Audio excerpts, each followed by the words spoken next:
लुधियाना के सुनील और उसकी बीवी रीटा एक अच्छे और संपन्न परिवार से ताल्लुक रखते थे। एक दिन रीटा की भाभी उसके घर आती है। रीटा, तुझे तो पता है तेरा भाई कुछ नहीं करता, ऊपर से 2 बच्चों की जिम्मेदारी, बेटी भी बड़ी हो गई है। तू तो बुआ है, कुछ मदद कर सकती है तो कर देना। कहाँ पैसे हैं भाभी, बस समझ लो किसी तरह हम लोग भी दिन काट रहे हैं। 2 ही तो कार है और मेरी बेटी भी बड़ी हो रही है। अब उसके लिए कार लेनी है तो 10 लाख का खर्चा तो लग ही जाएगा। तभी वहाँ सुनील आ जाता है। अरे शशि, क्या है, तू हमेशा पैसों के लिए परेशान क्यों रहती है? वैसे क्या जरूरत थी बेटी की शादी इतने बड़े घर में तय करने की?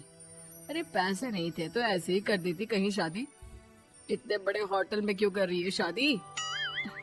लेकिन यहाँ तो मामला शादी का है, डेट तय है। दरअसल तेरे भतीजे के पीएफ के पैसे आने हैं, पर उसमें देर हो रही है। जैसे ही पैसे आ जाएंगे मैं तेरे अकाउंट में डलवा दूंगी। ठीक है, हम लोग सोचकर बताएंगे। तभी वहाँ भतीजा आ जाता है। फूफा जी, आप लोग ही मदद कर सकते हैं, वरना तो कैसे काम होगा समझ में ही नहीं आ रहा। मैं वादा करता हूँ जैसे ही पैसे आ जाएंगे मैं आप लोगों को वापस कर दूंगा। हाँ भाई, ठीक है। अब देख भाई, हमारे लड़के तो सारा दिन घर पर पड़े रहते हैं, ना कमाते हैं ना कुछ कमाने की इच्छा रखते हैं।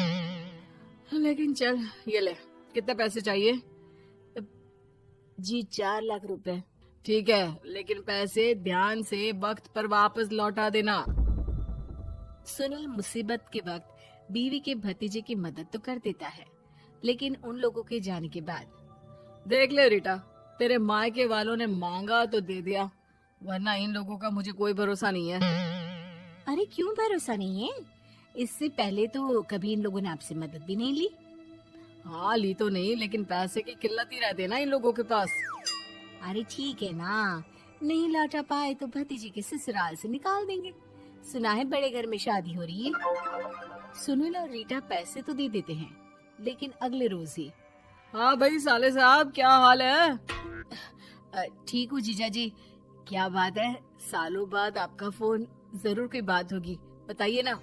अरे वो तेरी बड़ी भाभी आई थी, बेटी की शादी कर रही है ना, तो पैसे लेने के लिए मैंने दे दिए 4 लाख। सोचा भाई किसी गरीब की बेटी की शादी हो रही है, पुण्य मिल जाएगा। अच्छा किया जीजा जी, उनका बेटा बहुत मेहनती है, जल्द ही लौटा भी देगा।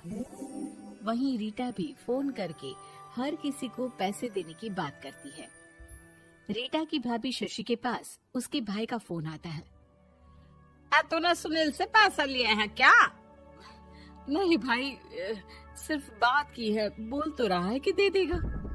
वो लोग मदद करने वालों में से नहीं है, और मदद कर भी दे लेकिन समाज में गा गा कर हालत बुरी कर देते हैं। अब गाने दीजिए ना भाई, मैं क्या कर सकती हूँ, मेरे पास कोई ऑप्शन भी तो नहीं है। बेटी की अगले हफ्ते शादी जो है। शशि की बेटी की शादी हो जाती है, लेकिन शादी के 1 महीने बाद ही सुनील का फोन भतीजे के पास आता है। हाँ भाई, शादी तो हो गई हम लोगों की दुआ से। अब देख, ऐसा ही फायदा होता है पैसे वाले रिश्तेदार हो तो। तेरे वक्त पर हम कैसे खड़े हो गए थे, लेकिन अब पैसा लौटा दे भाई। जी, मैंने पीएफ के लिए अप्लाई कर दिया था, उसकी नोटिफिकेशंस मैं आपको भी भेज देता हूँ। मुझे लगता है 10 दिन में पैसे आ जाना चाहिए। जैसे ही पैसा आएगा मैं आपके अकाउंट में डाल दूंगा। और ना जी ना, कोई नोटिफिकेशन नहीं चाहिए, पैसा चाहिए, पैसा। ठीक है अंकल, बस 10 दिन का समय दे दीजिए। अभी हफ्ता भी पूरा नहीं होता कि भतीजे के पास उसके गांव के दूर के चाचा का फोन आता है। अरे बेटा, क्या बात है, सुनील के कोई पैसे ले रखे हैं तो दे क्यों नहीं देता? हाँ चाचा जी, बात तो हुई थी, 10 दिन का वक्त मांगा है, उम्मीद है हो ही जाएगा। अरे फोन कर रहा है, रोज बता रहा था कि बेटी की शादी में मदद की थी।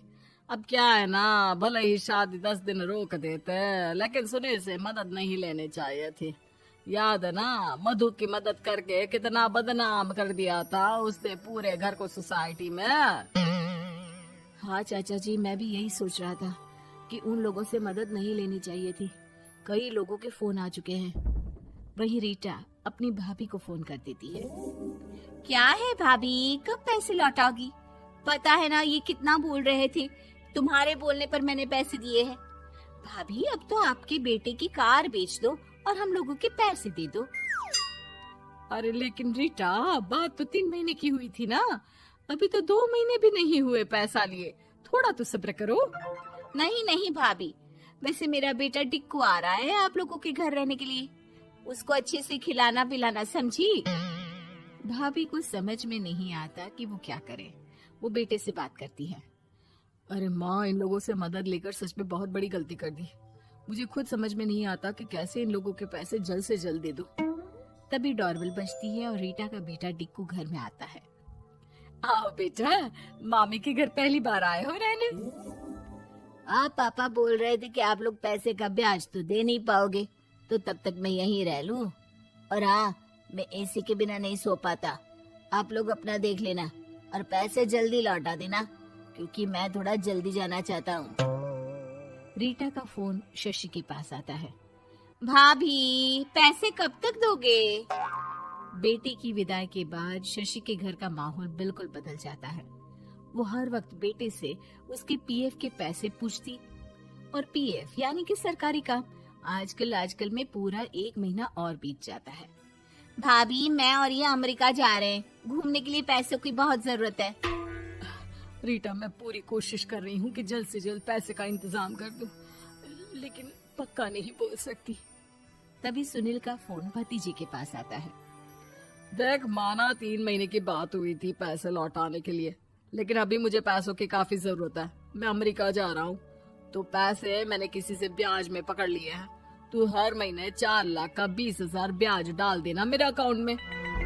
सुनील फोन रख देता है, लेकिन भतीजा काफी परेशान हो जाता है। वो ऑफिस से शाम को घर आता है कि माँ पूछती है, क्या हुआ बेटा? बेटा माँ को सारी बात बता देता है। माँ भगवान के सामने हाथ जोड़कर खड़ी हो जाती है और रोने लगती है कि तभी बेटे का मोबाइल पर मैसेज बजता है। माँ, पीएफ के पैसे आ गए। और वो ऑनलाइन ही सुनील के पैसे वापस कर देता है। भला हो भगवान का। लेकिन आज एक बात तो समझ में आ गई, मदद हमेशा उन लोगों से लो जो मदद के बदले आपसे मदद में दी गई रकम ही वापस लें, ना कि समाज में आपकी इज्जत।